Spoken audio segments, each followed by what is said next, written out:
Bonjour à tous. Bon, j'ai essayé de faire la vidéo en live sur Instagram et sur Facebook, mais apparemment, j'arrive pas à le faire fonctionner sur Facebook. Sur Facebook, ce sera pour la prochaine fois. Je pensais que tout était prêt, mais comme quoi, quand c'est la première fois, voilà, on sait pas toujours comment faire fonctionner tous les outils. Donc, pour cette fois-là, ce sera un live vraiment que pour Instagram. Voilà. Pour Facebook, ce sera pour, la prochaine fois ou en replay. Donc, bonjour à tous. Bonjour Mickaël, bonjour Victorani. Je vois que vous commencez à vous connecter tranquillement. Alors ce live aujourd'hui, ça va être sur comment traverser la perte d'un être cher. Je voudrais donc aborder ce sujet aujourd'hui parce que c'est un sujet qui touche tout le monde et qui vous a déjà touché et qui malheureusement vous touchera à un moment ou à un autre de votre vie. C'est vraiment le départ de quelqu'un. Et comment faire pour traverser en fait cette épreuve, ce moment de vie en fait qui vient nous chercher vraiment à l'intérieur, qui vient vraiment nous secouer, nous chambouler dans notre quotidien, auquel on ne s'attend pas forcément. Donc un être cher en fait, qu'est-ce que c'est? Un être cher finalement, ça peut être un parent, ça peut être un enfant, ça peut être une amie. Ça peut être un animal aussi, comme c'était mon cas, et ça peut être, en fait, c'est finalement une personne que vous aimez, qui fait partie de vos proches, voilà, des personnes qui sont comme ça proches de vous, et bon, et donc forcément, quand ils partent, ça vient vous remuer. Et cette mort, en fait, elle peut être très brutale, donc très inattendue. Mais elle peut prendre aussi différentes formes. En fait, elle peut être à la suite d'une longue maladie, donc, ou pour les personnes âgées aussi. Donc, on s'y attend plus ou moins, mais c'est pas parce qu'on s'y attend qu'on va forcément y être plus préparé. Même si on a le sentiment que là, c'est bon, on s'est préparé, on sait que la personne va partir. C'est pas pour ça qu'on souffrira forcément moins. Mais voilà. Puis, on peut réagir de manière très différente face à la mort. On peut choisir de se couper du monde, d'autres vont plutôt vouloir voyager, il y a certaines personnes qui vont partir dans les excès, dans l'alcool, les drogues, une certaine fuite de la réalité. Il y en a qui vont être très en colère aussi, ou se sentir coupables, être dans le déni, ou aussi dormir énormément parce qu'ils vont se sentir complètement vidés en fait par ce qui leur arrive. Et d'ailleurs, je pense qu'il serait bien qu'on parle brièvement des 5 étapes du deuil. Alors, sur certains, on peut trouver parfois qu'il y en a 7 et parfois qu'il y en a 5, mais moi je préfère parler des 5 étapes du deuil en faisant des choses un peu plus résumées parce que bon, c'est vraiment pour donner des petites lignes directrices. Donc voilà. Donc la première étape, c'est le déni. Donc le déni, qu'est-ce que c'est? On bug, on est complètement en état de choc, on vient d'apprendre la nouvelle en fait, et on a l'impression que c'est un mauvais rêve, on refuse d'accepter la situation finalement. Et puis il y a une part de nous qui reste persuadée que l'être aimé est toujours là physiquement, et qu'en fait tout ça c'est pas vrai, que cette réalité qu'on vit comme dans une réalité alternative en fait.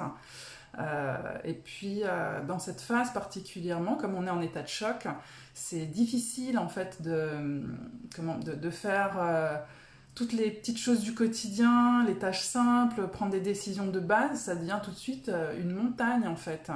Par exemple, moi quand j'étais dans cette étape de choc, rien que le fait de cuisiner ou de faire ma vaisselle, ça me demandait des efforts surhumains en fait. C'était vraiment c'était vraiment très difficile pour moi, alors que bon, c'est vraiment des choses de la vie quotidienne. La deuxième étape, c'est l'étape de la colère. L'étape de la colère, là, on a bien intégré que la personne est partie, que l'être aimé est parti, et on peut du coup se mettre en colère, en vouloir à la vie, ressentir de l'injustice, de la trahison. On peut vivre aussi une colère rentrée et du coup devenir très tendu, limite agressif. On peut en vouloir au monde entier, et donc quand on en veut au monde entier, c'est qu'on s'en veut à soi aussi. Alors on peut le sentir qu'on s'en veut à soi, mais ça peut être totalement, ça peut être totalement inconscient. Voilà, ne pas, on s'en rende, qu'on se rende pas compte, et se sentir coupable, quoi, se sentir coupable du départ de la personne. Ensuite, l'étape suivante, c'est l'étape qu'on appelle l'étape de la négociation. L'étape de la négociation, c'est en gros la personne qui a perdu un être cher. Elle se dit qu'en faisant tel ou tel acte, elle aurait pu faire que les choses soient différentes. Oui, j'ai pas, par exemple, il y a une forme de regret. Donc oui, si j'étais venue là, si je lui avais dit ci, ça aurait peut-être changé quelque chose, notamment quand il y a des suicides par exemple. Si j'avais été là pour elle, peut-être que ça se serait pas passé. Donc voilà, il y a une forme, et puis peut-être que, si, et si, et si, puis on se torture l'esprit comme ça, voilà. Alors que bon, ce qui est fait, mais en nous, on est comme ça dans une forme de négociation qui nous fait pas du bien, qui est là. Et après, une fois qu'on a bien, entre guillemets, négocié avec nous, qu'on s'est bien autoflagellé, il y a l'étape suivante. L'étape suivante, c'est l'étape de la dépression. Donc ici, on accepte la perte. On n'est pas forcément en mesure d'y faire face. On a une sensation de vide, on a une sensation de mal-être. On peut se sentir démuni aussi face à son chagrin. C'est vraiment, il y a des personnes qui plongent dans la dépression. On ne voit pas comment atténuer cette souffrance. On n'arrive plus à vivre normalement. Et malheureusement, il y a beaucoup de personnes qui s'arrêtent à ce stade et qui n'arrivent pas à dépasser leur souffrance parce que, c'est vraiment, ça les prend vraiment entièrement. Et bon, ça peut être une période... qui peut s'étendre sur un temps très très grand. La dernière phase, et celle que je vous souhaite aussi si vous passez par là, c'est la phase de reconstruction et d'acceptation. Donc là, on commence de nouveau à s'ouvrir aux autres. On accueille des activités pour échapper à la douleur, par exemple, pour commencer. On cherche aussi des moyens pour sortir de sa peine, ça se fait graduellement en règle générale, puis on finit par accepter que c'est la réalité de la vie en fait, qu'on est et que ça fait partie du cycle de la vie sur cette terre, de la vie en tant qu'être incarné, et puis on finit par reprendre le cours de sa vie. Mais ça c'est, comme on voit, tout un process. Et chacune de ces étapes de deuil en fait, elles ont toutes une durée variable, en fonction des individus. Donc il n'y a vraiment pas de règle. Pour certaines personnes, ça peut prendre des années. Pour certaines personnes, ça peut être très rapide. Et ça peut dépendre du degré de proximité. Mais pour moi, ça fait vraiment partie... ça dépend vraiment du degré de résilience que chaque personne a. Donc c'est-à-dire du degré de chacun, de la capacité de chacun qu'on a à rebondir par rapport à des traumas. Et là, on n'est pas tous égaux par rapport à ça. Et c'est pas parce qu'on va avoir de la peine sur des années qu'on va forcément souffrir plus que quelqu'un pour lequel ce sera plus rapide. C'est juste que l'acceptation et la phase d'acceptation arrivera plus vite en fait. Et voilà. Et le fait que ça se passe plus vite, c'est pas pour ça qu'on aimait moins la personne qui est partie. C'est juste, c'est le process donc de chacun.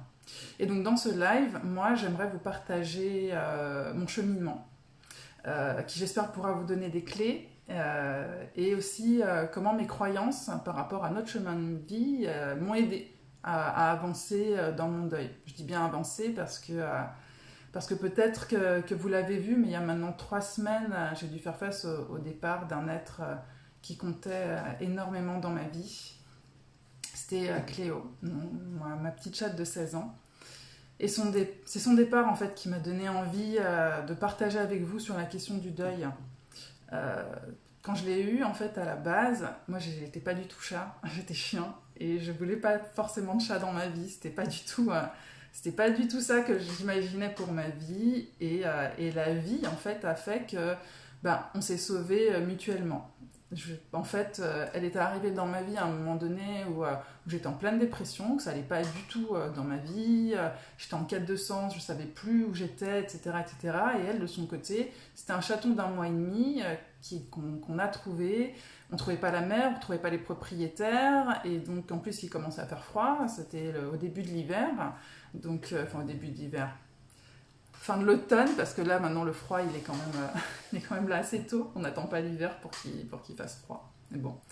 Et donc voilà, il y a une très forte connexion qui s'est faite entre nous, on était très, très fusionnelles toutes les deux, et forcément donc, son départ m'a beaucoup impactée. Et la maladie, en fait, et la vieillesse aussi, nous a séparés. Parce qu'un chat à 16 ans, il faut savoir que c'est l'équivalent d'à peu près 80 ans pour un être humain. Voilà. Donc, comme je vous l'ai dit au début, il y a différentes manières de gérer le deuil. Pour ma part, en fait, j'ai eu besoin de m'ouvrir aux autres. Voilà, je faisais partie donc, des 5 étapes du deuil. Je ne sais pas pour celles qui sont passées, pour ceux qui sont passés par là, quelle émotion vous avez eu du mal à gérer. Parce que quand on passe par là, on est tellement chamboulé que voilà, en fait, on est traversé par plein d'émotions différentes. Donc voilà, enfin, si vous voulez, me dire en fait quelle émotion vous a traversé quand vous êtes passé par là, par cette étape du deuil, n'hésitez pas, allez-y. N'hésitez pas à partager, on est là aussi pour partager tous ensemble par rapport à ce qu'on a vécu. Et moi, une de mes problématiques principales, ça a été la gestion de ma culpabilité. Je me suis posé plein de questions en fait. Est-ce que j'ai fait assez comment je pourrais vivre après? Parce qu'en fait, comme elle était malade, moi j'ai mis toutes mes compétences de naturopathe en phytothérapie, en homéopathie. Alors ça l'a bien soulagée pendant un temps, mais enfin, comme on le sait, toute médecine a ses limites. J'ai emmené chez le vétérinaire aussi quand j'ai vu que moi, mes compétences s'arrêtaient là et que je ne pouvais plus rien faire. Je l'ai emmené chez le vétérinaire pour avoir son aide parce que autant la naturopathie que l'allopathie a sa place dans ces moments-là. Et enfin, dans tous les moments d'ailleurs. Et donc voilà. Mais je me suis toujours demandé, est-ce que finalement je l'ai fait dans le bon timing? Est-ce que peut-être que si j'étais plus restée à la maison, elle aurait trouvé la force de rester plus longtemps? Enfin, plein de choses qui arrivent comme ça. Et puis comment vivre après aussi, parce que on a cette idée où on se dit, et si je continue à rire, et si je continue à vivre, est-ce que je vais pas me sentir coupable finalement? Est-ce que j'aime vraiment si je réussis à sourire et à réussir à être bien? Surtout si on arrive à être dans cet état-là pas très longtemps après le décès. L'exemple en fait c'est que moi le lendemain du départ de Cléo, j'ai fait une séance de sophrologie avec une sophrologue, donc Victoranie Dracon. Et les exercices qu'elle m'a fait faire m'ont fait rire, sourire et rire. Et au moment où j'ai senti l'émotion arriver, je me suis dit, mais non, mais qu'est-ce que tu fais en fait? Cléo est morte hier, tu ris ou tu souris, mais ça veut dire que finalement tu l'aimais pas. Enfin, il y a eu tout ça en fait, qui était là. Et je me suis dit, ouais, enfin, qu'est-ce que je fais de cette émotion au final? Qu'est-ce que je fais de cette émotion au final? Et oui, l'incompréhension, de la colère, tout ça, c'est des émotions, Cathy, qu'effectivement, on ressent, on peut ressentir dans ces moments-là. Et bon, j'ai eu de la chance, j'ai pu discuter donc, avec cette thérapeute qui m'a expliqué voilà, le non-jugement de soi. C'est pas parce qu'on continue à vivre qu'on n'aimait pas l'être qui est parti, bien au contraire. Et puis voilà, il y a d'autres choses qui m'ont aidé aussi à dépasser cette étape de culpabilité. Il y a les cercles de femmes, parce que même si j'en propose, je participe moi aussi à énormément de cercles de femmes, parce que je trouve que ça fait vraiment du bien quand on traverse ce type d'émotions, d'épreuves. Ça nous permet de pouvoir partager sans qu'on se sente jugé, de se sentir relié, de se sentir soutenu. Et moi, ça m'a permis aussi de rester dans le monde des vivants, quelque part, de pas voilà, rester enfermé comme ça, de pas rester enfermé. Oui, Laetitia, le déni et la culpabilité aussi, voilà. Cette culpabilité, moi, qui m'a vraiment prise aux tripes pendant un moment, en fait. Et voilà, donc il y a eu les cercles de femmes qui m'ont beaucoup aidée, il y a eu la sophrologie, comme je vous l'ai dit. Donc la sophrologie, en fait, parce que ça permet de gérer l'inconscient avec des exercices physiques, avec des exercices de respiration aussi. Et ça m'a beaucoup aidée, ça m'a beaucoup soulagée. Puis aussi la présence de mon entourage, notamment la présence de mon conjoint, la présence de mes amis, de ma famille. Voilà, ça, c'est vraiment quelque chose qui m'a beaucoup aidée. Et aussi, ce qui est important, à mon sens, c'est d'accepter que les autres puissent être là pour moi à leur manière. Parce que quand on traverse... déjà, on ne peut pas savoir comment on va être, ce qu'on va ressentir quand on est traversé par ce genre d'épreuve. Et les personnes ne savent pas trop comment réagir, en fait. L'entourage ne sait pas trop comment réagir, même s'ils l'ont vécu, parce que c'est tellement différent d'une personne à une autre, et c'est tellement différent d'un deuil à un autre, que finalement, c'est pas évident pour l'entourage de savoir comment se positionner. Et parfois il y a certaines réactions qui se veulent bienveillantes qu'on ne prend pas forcément bien, mais voilà, l'idée c'est de pouvoir se focaliser quand même sur l'intention et de se dire ils font ce qu'ils peuvent, ils essaient de m'aider avec ce qu'ils ont, et voilà, tenter malgré tout de ne pas se braquer par rapport à tout ce qu'on est en train de traverser. Donc voilà, grâce à tous ces éléments, en fait, moi j'ai pu me défaire de ma culpabilité. Le deuil en lui-même, bien sûr, il est toujours là, il prend son temps, en fait, et il y a plein de manières de le gérer. Donc, à mon sens, il est quand même important d'être accompagné dans ces épreuves. Et l'accompagnement, il peut se faire de différentes manières. Donc, les personnes qui se sentent bloquées ou dans la fuite, qui ne souhaitent pas en parler, parce que ça réveille des choses qu'elles ne peuvent pas forcément affronter de manière consciente, elles peuvent utiliser, par exemple, l'hypnose. Elles peuvent utiliser donc la sophrologie, elles peuvent utiliser le Reiki aussi. Et tout ça, en fait, ce sont des pratiques qui vont permettre de toucher l'inconscient et de pouvoir aider la personne en douceur sans qu'elle puisse faire face comme ça de manière très, très forte, de manière très impactante. Voilà, à tout ça. Enfin, voilà, ça va permettre d'avancer vraiment en douceur, en fait. Et aussi à son rythme. Et puis, de l'autre côté, des personnes qui vont vraiment avoir besoin d'en parler, besoin de pleurer, besoin d'extérioriser, d'évacuer leur colère aussi. Et là, en fait, elles ont le choix soit de se tourner vers ces mêmes thérapies, qui pourront de toute façon les aider, soit pouvoir consulter un psychologue ou un autre thérapeute, parce qu'il existe une multitude de thérapies dans lesquelles on peut verbaliser et qui vont beaucoup nous aider dans ces moments-là. Donc voilà. Pour aider à dépasser ça, il y a aussi autre chose. On peut aussi mettre en place des petits rituels. Voilà. Ça permet d'avoir le sentiment qu'on ne fait pas que porter le deuil, mais qu'on se l'approprie aussi, qu'on est un petit peu acteur dans tout ça, qu'on ne fait pas que subir ce qui nous arrive. Donc, je ne sais pas si vous avez mis des petits rituels en place quand ça vous est arrivé. Moi, je peux vous donner un petit peu les exemples de ce que j'ai mis en place. Dans mon cas, j'ai allumé une bougie blanche qui était constamment allumée pour Cléo. Tous les soirs, en fait, je priais pour elle, parce que là, j'ai arrêté, en lui envoyant des énergies d'amour, en demandant qu'elle soit baignée vraiment de lumière, qu'elle soit merveilleusement entourée pour ce nouveau passage. Parce que moi, donc, je crois à la vie après la mort, et même pour les animaux, et ça, ça dépend des croyances de chacun, mais c'est vrai que cette croyance, elle m'a quand même beaucoup aidée sur mon chemin.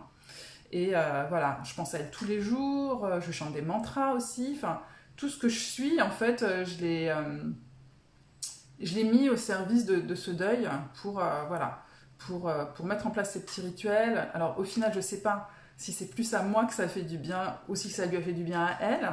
Mais en tout cas, tous ces petits rituels, ça m'a permis que les choses se mettent en place petit à petit, et les choses, elles deviennent de plus en plus douces, de plus en plus acceptables, malgré la douleur, en fait. Et donc, ça, peut-être que ça parlera pas à certains d'entre vous, mais comme je vous l'ai dit, moi je crois à la vie après la mort, et cette croyance, ça m'a beaucoup aidé à avancer. Et après la mort de Cléo, j'ai découvert des vidéos sur la communication animale et des vidéos d'une thérapeute qui s'appelle Anne-Laure Dallet. Et elle est spécialisée, elle est enseignante aussi en communication animale. Et je vous les recommande vivement, ces vidéos. Elles m'ont beaucoup apporté et m'apportent encore sur le chemin de l'acceptation et de l'apaisement. Donc voilà, que vous y croyez ou que vous y croyez pas, bon, c'est à vous de voir si vous souhaitez les regarder. Mais vraiment, moi, ça m'a donné beaucoup de clés. Et même au niveau de la culpabilité, ça m'a permis de soulager beaucoup de choses.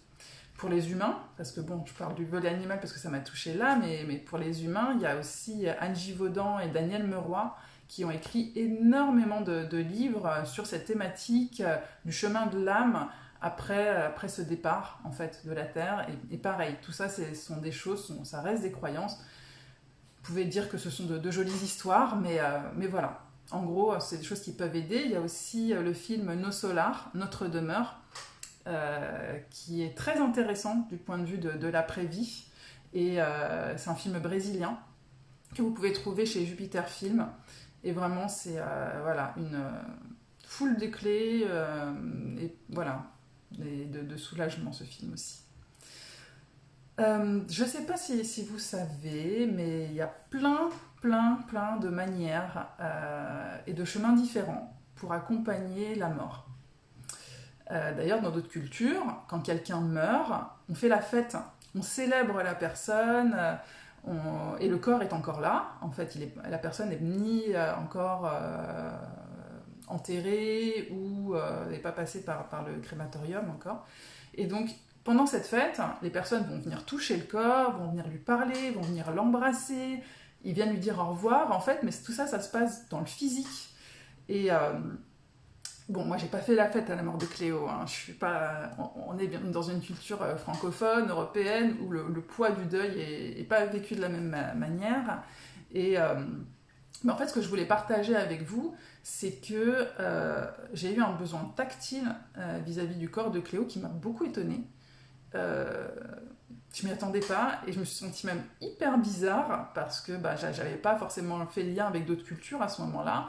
Et voilà, tout ça pour vous dire qu'on peut jamais savoir comment on va réagir. Peut-être que vous aussi, vous avez eu ce besoin de toucher, en fait, le corps de la personne aimée qui est partie, ou alors ça vous a dégoûté, ou alors ça vous a fait peur même.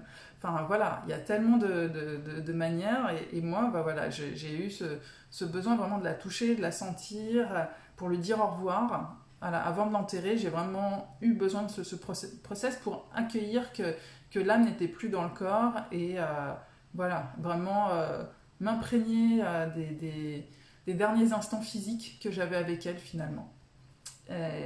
Bon. En fait, on utilise tout ce qu'on peut pour avancer et dans l'acceptation de ce qui est. Et toutes les choses, moi mon conseil c'est vraiment... vivez les choses telles que vous les ressentez. Si vous avez envie de toucher, touchez. Si vous n'avez pas envie de toucher, ne touchez pas. Si vous avez envie de chanter, chantez. Si vous avez envie de pleurer, pleurez. Et faites les choses surtout pour ne rien regretter. Parce que plus vous allez vous brider, plus derrière, vous allez difficilement vivre ce deuil, en fait. S'écouter, c'est vraiment le maître mot dans cette situation-là. Et l'idée, c'est vraiment de pouvoir accueillir et de pouvoir vivre son chagrin en tentant autant que possible de continuer à vivre. Et de continuer à faire partie du monde des vivants parce que on nous dit souvent est-ce que l'être aimé aurait voulu que tu sois aussi mal, est-ce qu'elle aurait pas voulu te voir heureuse et en fait si forcément, mais c'est pas parce que la personne partie veut nous voir heureuse qu'on va arriver clac comme ça à être tout de suite heureux, souriant, voilà, paf, on repart dans la vie. Il y a vraiment tout un process à accueillir qui est là, quoi. Et voilà, l'idée, c'est vraiment pas... Alors, c'est difficile, en plus, mais l'idée, c'est vraiment pas de réprimer sa tristesse, mais c'est de la vivre, parce que c'est en la vivant qu'on va la dépasser, et voir la vie et les êtres qui sont encore là, qui sont encore à côté de nous, c'est vraiment essentiel. Je pense notamment à des personnes qui malheureusement ont perdu un enfant.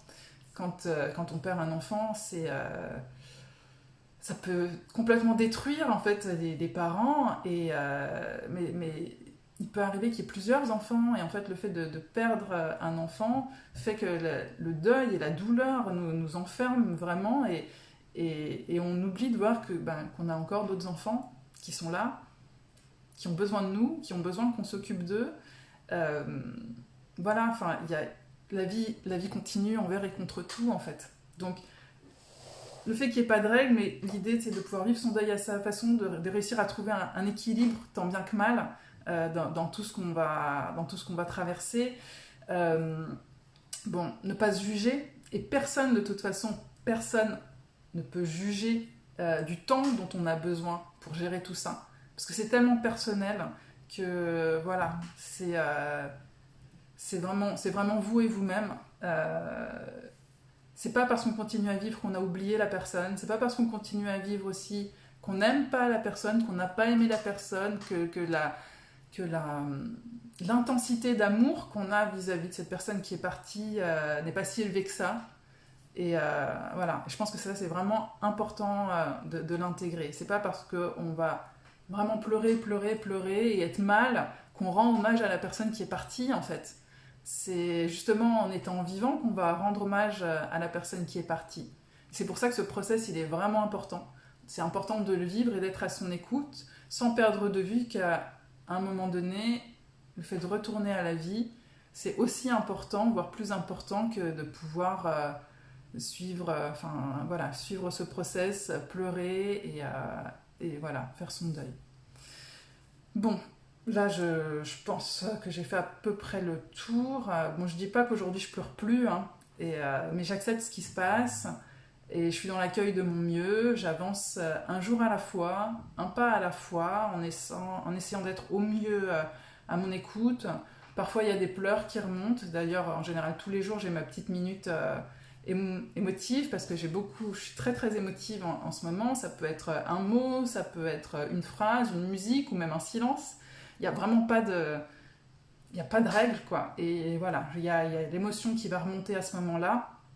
D'ailleurs, je me suis demandé si pendant le live il y avait une émotion qui allait remonter parce que c'est possible en fait. On maîtrise pas. Enfin, du moins moi, j'ai pas envie de maîtriser parce que j'ai envie de vivre pleinement les choses.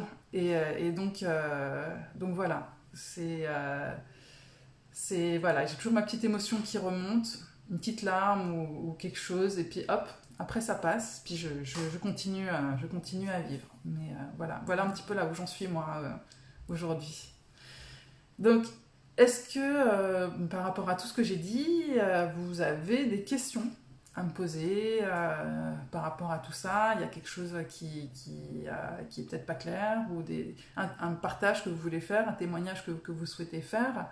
Voilà, là j'ai vu que naturellement bien, Victo, toi aussi tu as eu ce besoin de toucher le corps de la personne partie pour pouvoir dire au revoir une dernière fois. Voilà, ouais, c'est ça, on est plusieurs personnes du coup à l'avoir vécu comme ça.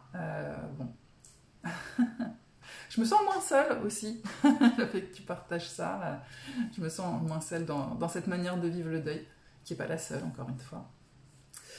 Alors, il y a Lauriane qui m'avait posé une question. Comment prendre soin de quelqu'un qui pleure beaucoup et que faire concrètement pour la consoler? Alors, là, je vais pouvoir parler pour moi, forcément. Mais l'attitude qui m'a le plus aidée, ça a été finalement le fait que la personne qui vienne m'aider ne dise rien, en fait. Qu'elle soit juste là, dans l'accueil. Et le premier jour, comme je vous l'ai dit, j'étais vraiment sous le choc.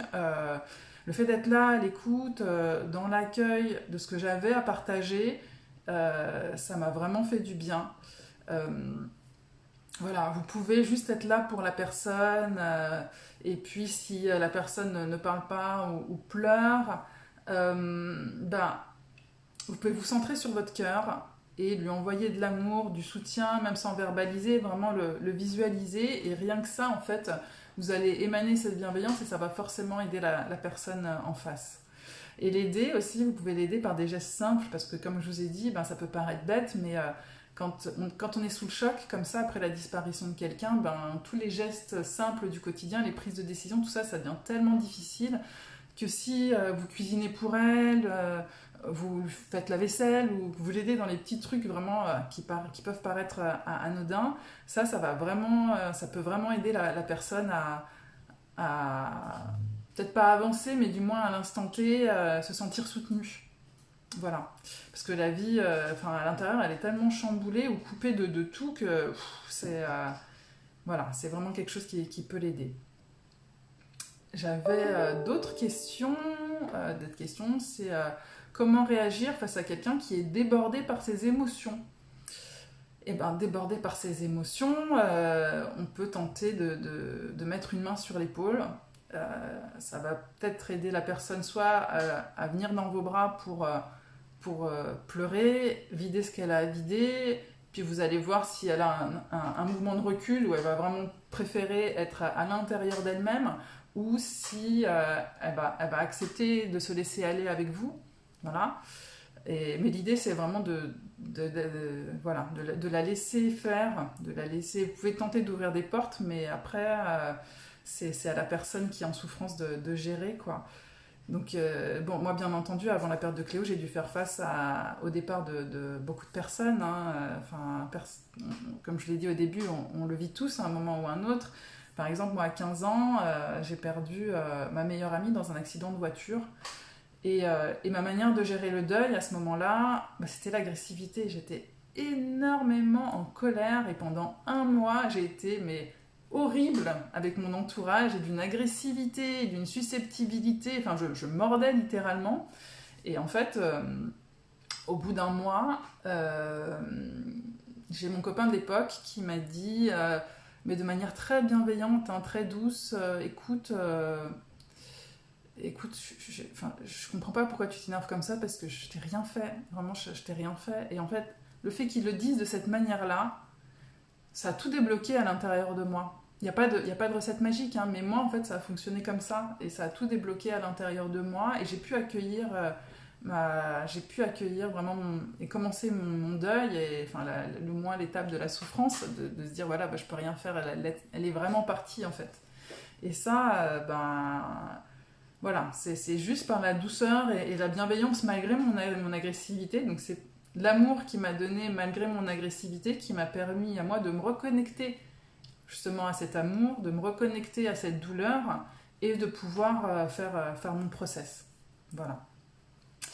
J'ai aussi perdu un oncle avec qui je m'entendais bien, tous mes grands-parents, et à chaque fois c'était différent. Donc c'est difficile de donner une recette, mais bon, le fait d'être là, le fait d'être entouré et de ne pas rester seul, c'est quand même quelque chose qui est important à mon sens. C'est quelque chose que j'ai retrouvé au travers de tous mes deuils, en fait. Voilà. Il y a aussi quelque chose que je voulais vous partager, c'est que 3 semaines après le départ de Cléo, j'ai rencontré une personne. Voilà. Et en discutant, j'ai abordé le sujet du départ de Cléo. Et elle m'a dit à plusieurs reprises, et avec beaucoup de bienveillance, qu'elle était désolée de ce que je vivais, désolée de ce que je traversais. Elle avait vécu quelque chose de similaire, la perte d'un chat, en fait, simplement, et de qui elle était très proche. Et du coup, ce que je vivais, ça la touchait. Mais du coup, toute son émotion, je la percevais tellement que ça m'impactait aussi, finalement. Et donc, quand elle m'a dit la première fois, je suis vraiment désolée pour ce que tu vis, je lui ai dit merci. Mais vraiment, c'était un vrai merci. Mais après, elle me l'a dit une 2e fois, une 3e fois, une 4e fois. Et là, en fait, ça me replongeait systématiquement dans ma souffrance, en fait. Et je lui ai dit, je pouvais plus, je lui ai dit, écoute, s'il te plaît, arrête de me dire que t'es désolée, parce que sinon, là, je vais pleurer.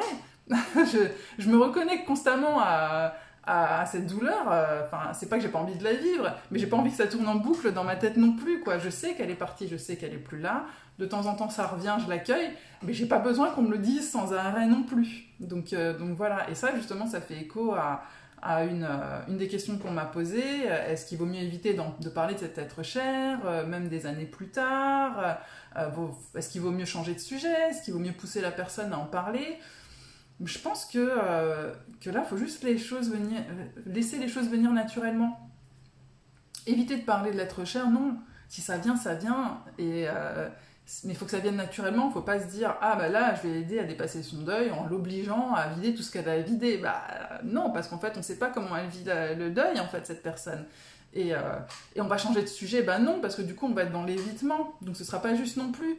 Mais l'idée c'est vraiment bah, si ça vient naturellement, ça vient naturellement. Si la personne elle pleure, bah, c'est qu'elle avait à pleurer. Et enfin, voilà, vraiment accueillir les choses avec le plus de naturel possible, sans chercher à gérer le problème de l'autre, en fait. Mais l'idée, c'est vraiment être présent, être dans l'accueil de ce qui arrive, et c'est surtout tout ça, en fait, la clé. Donc voilà. Bon, je crois que la manière dont j'ai dit les choses à cette personne en disant stop, parce que là je vais pleurer, ça l'a vraiment mise mal à l'aise. Et que je le verbalise de cette manière-là. Et bon, comme je le disais tout à l'heure, comme ça m'a rendue très émotive, j'ai pas envie non plus de pleurer toutes les 2 minutes. Je veux bien vivre mon deuil, mais j'ai pas envie forcément de pleurer toutes les 2 minutes. Voilà. J'accueille le chagrin parce que je veux pas que ça s'engramme en moi, parce que ben, pour les personnes qui le savent, quand on ne vit pas ses émotions, ça finit par se traduire en tant que pathologie dans notre corps. Ça, c'est l'approche de Michel Odoul, de Jacques Martel, de plein de personnes qui sont très connues dans ce domaine-là. Lise Bourbeau aussi, elle parle de cet thème, elle a écrit un livre sur ce thème-là. Donc voilà, j'accueille mon chagrin, mais je ne l'appelle pas, et je ne cours pas après. Et donc quand il se manifeste, je le laisse prendre sa place, mais je continue à vivre, je continue à célébrer la vie, parce qu'aujourd'hui, je suis entourée de vivants, et eux, ils sont encore là. Donc voilà. Voilà en fait ce que j'essaie de mettre en place à mon niveau. Donc si vous avez encore des questions, allez-y, je vais regarder rapidement. Hop, je regarde vos commentaires rapidement. Ah, il y a des personnes qui parlent anglais qui sont venues. For those who talks in English, I'm really sorry, but this one is in French. Maybe one day I'm going to do one in English, but it's not today. Voilà. Et bon, je vois qu'il n'y a pas de questions. A priori, j'ai répondu à tout. Donc, merci pour votre présence. Merci pour votre écoute. Et j'espère que mon partage vous aura parlé, vous aura aidé. Et pour les personnes qui le verront en replay, si vous avez des questions, n'hésitez pas à les poser, j'y répondrai aussi de la même manière. Merci à tous, prenez soin de vous, et puis à bientôt. Au revoir.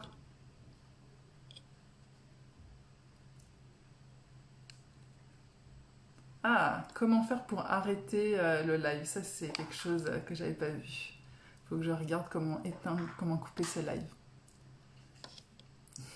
Merci à tous.